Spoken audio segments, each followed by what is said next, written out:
So no one asked for this, but considering every single video in this channel are fucking shower thoughts, might as well just do this. This is Kivotos, a technology advanced country full of androids and animal people as citizens, where it's also home to wonderful beings also known as mystics. Lovely humanoids that represent little angels with their distinct halos. They attend academies for their studies on a daily basis with firearms. Firearms. While these students possess some sort of resistance to these bullets, nothing can go wrong, right?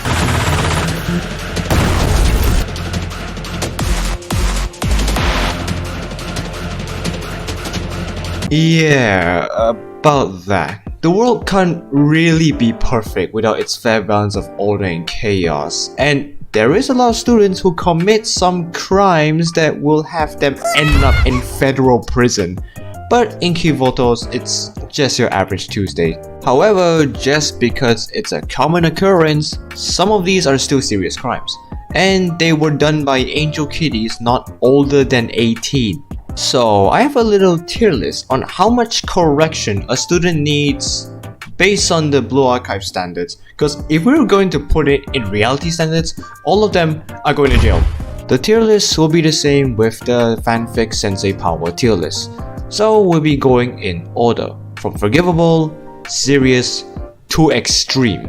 Hi, Editor Sancton here. Just a heads up, this moron of a person decided to do a crime video despite not being familiar with law. So disclaimer, please do not take the video or him seriously by any means, okay? For starters, we'll be covering the mob students. This will include both Sukebans and the Helmet Gang. The crimes they commit includes robbing, vandalism, disruption, and raiding. Okay, just by looking at the crime list, they should be ending up in jail. But in terms of Blue Archive standards, yet again, this is normal. Why? Because all students are equipped with firearms. Now this doesn't apply to regular citizens, but from some info in Kirino's relationship story, the citizen can take literal gunshots. Plus, Kirino's gun isn't a 9mm. It's a Smith & Wesson revolver. Which explains on why the mob's actions are forgivable, because they're just doing petty crimes. But of course, due to how these characters are designed, we will not be seeing them in their best behavior. They are sometimes though.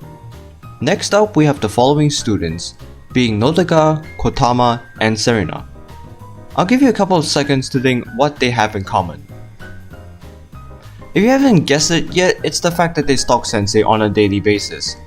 Stalking is considered a crime cause it causes the victim to fear for their safety. But these three little peekers only stalk Sensei and Sensei only. Though it is a crime, Sensei already know this. Plus, they stalk with good intentions. Probably. For our next student in the list, it's Mayoi Shigure. Now you might be asking, wait, what? How? How is she even here in the first place? Well, underage drinking is a crime for most countries, but I'm pretty sure at this point this type of crime is not that serious compared to the rest.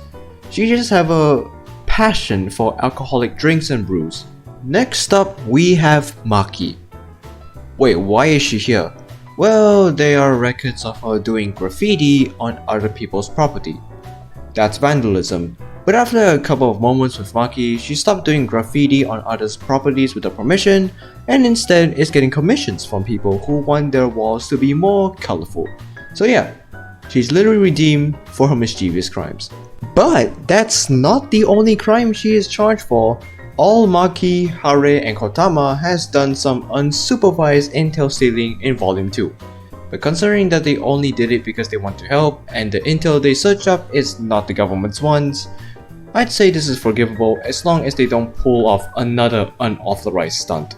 Okay, that was it for the forgivable tier. Now let's move on to something more serious. These students have committed crimes that even got them into prison for doing so. But for the nature of senseis, they are still forgivable. Partly. Love is extremely blind. First on the list, Haruna. Oh boy, if you thought Problem Solver 68 does more crimes because of the one bad thing a day calligraphy, no. Haruna has committed several serious crimes just because said food place failed to meet her gourmet expectations or has been using cheap ingredients for high profit. Now, to be fair, I'll do the same if someone ripped me off on something I paid a high price for. For starters, and the most well-known felony she had done is literally blowing up entire restaurants. If anything, I'm impressed because when did she even place those explosives? But of course, said explosion caused no casualties. Probably, but that's still active terrorism. However, she only does it to shitty food blocks, so that's the silver lining. The other crime she normally does, it's a bit serious though, as it takes effect on another individual, that being Fuka. Yes, Haruna kidnaps Fuka. Why? I don't know, maybe it's food related or the Yuri. And finally, robbery. In one of the side stories, the group raided an aquarium because it has some rare fish they want to cook and eat.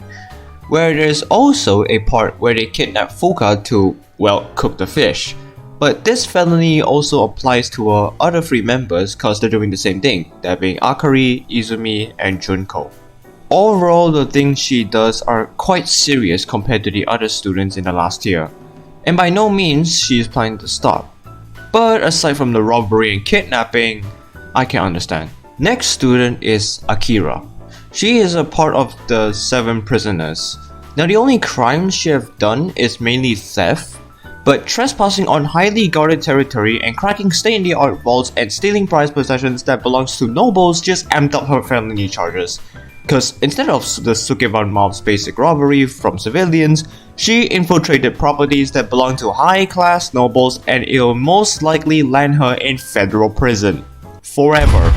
But considering that she did have a change of heart during our event with her, I'm sure she can be redeemed. Next up, this applies to 4 students. The After School Sweets Club did break in a highly guarded property, which is trespassing, knocked out guards, which is assault, cracked a state-in-the-art vault, which is robbery, just for a rare dessert.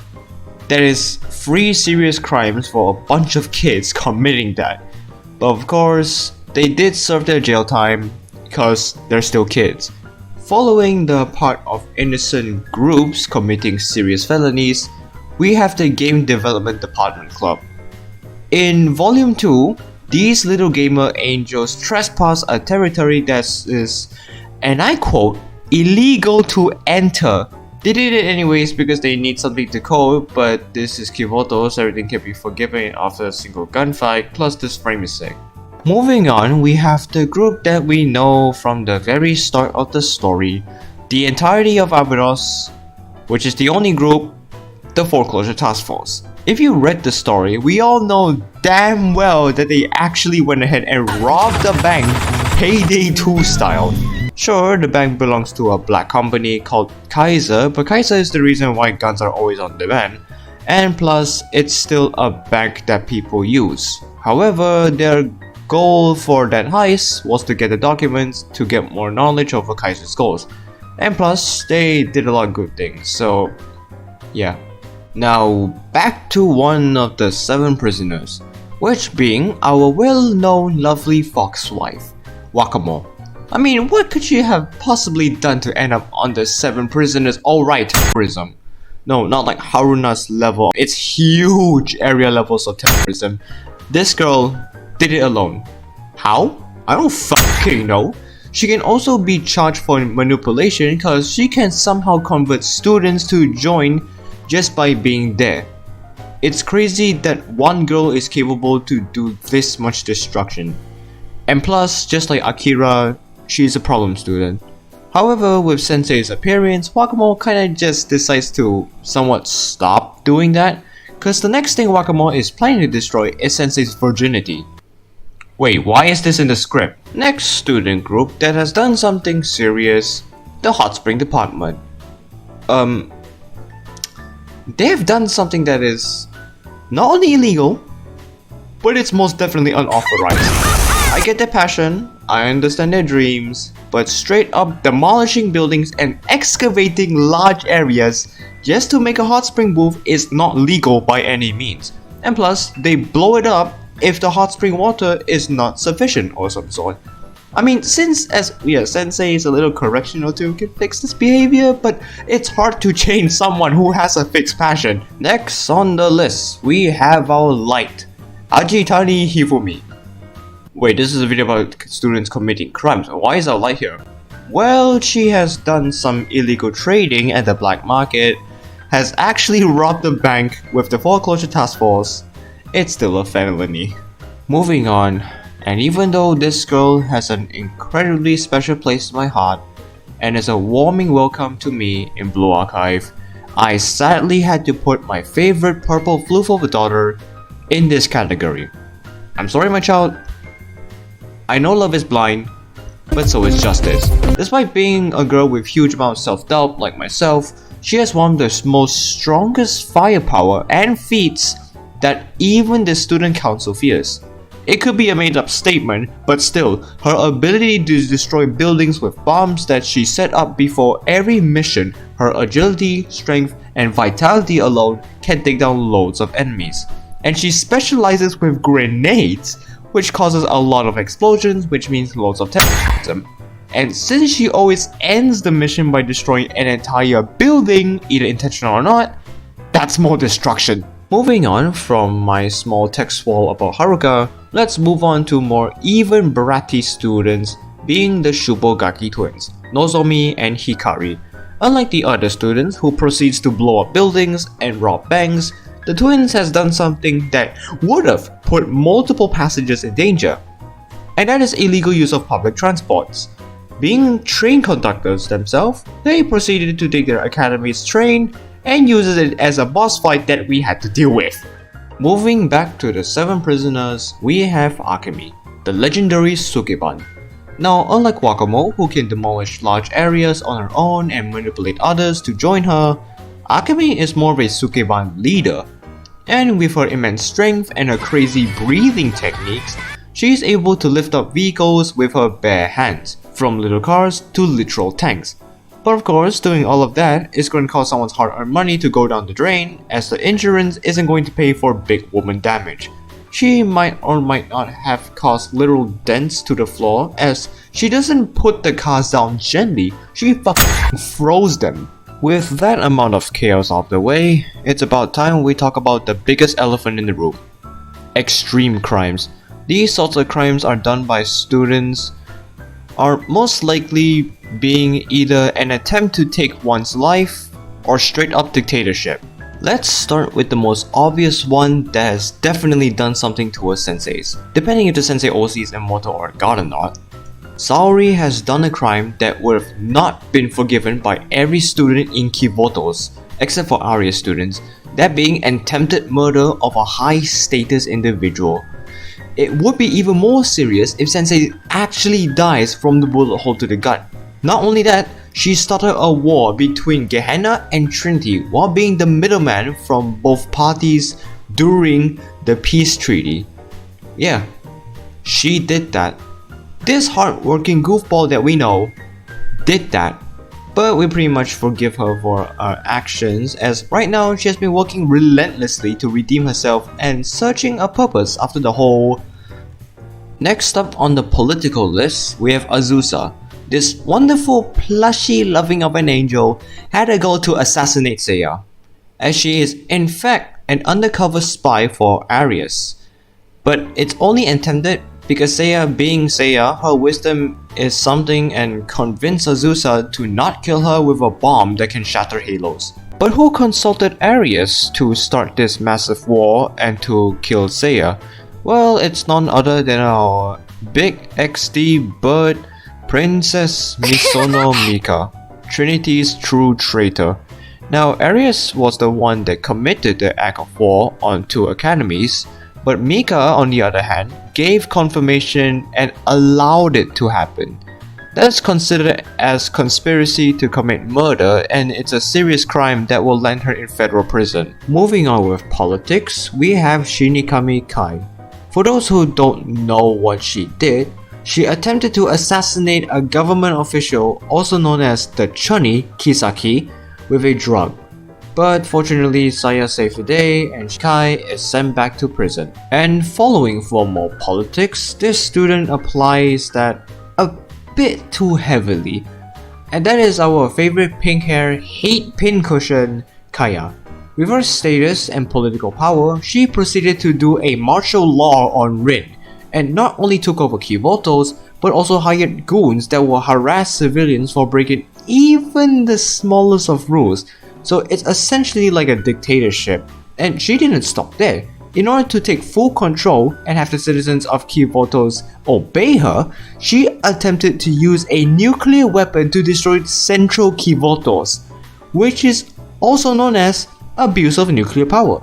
A lot of senseis hate this girl, and right now she's serving prison time as we speak. But a lot of senseis want to break her out, and just listing the first crime sounds unforgivable. But it depends if you guys want to free her or not. And now, away from the politics, it's time for some world-ending crimes. We have Shuro. This girl brought yokais to ravage Hyakuyaku, and the entire place fall into chaos. And she even goes as far to summon a giant yokai that could have ended Hyakuyaku just to write a fucking sad story. This little shit is the reason how the academy was almost going to die, and 4 students have been almost mentally destroyed. Just for a fucking storybook. And finally, the only student that has confirmed evidence on being part of destroying key vaults. Well, her key vaults, Shiroko Terra.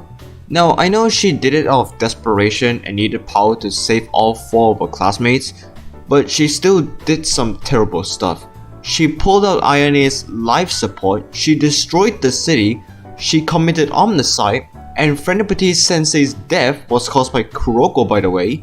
And after doing all of that and leaving her version of Kivotos into nothing but grim and ash, she then attempted to do the same thing to our version of Kivotos. And that almost happened if we didn't have the battleship. Among all the students we know, Kuroko has done the most horrible crimes.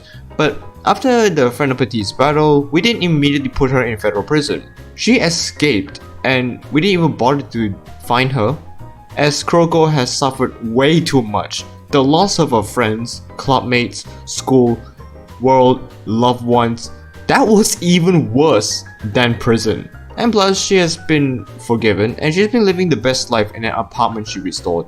And with that, that's the end of the crime tier list. Now I will get hated on because on how much crimes I mentioned that are done by their favorite students. But I hope you understand this video is just for shits and giggles. And this has no means of hate towards the students, as I love the students as well.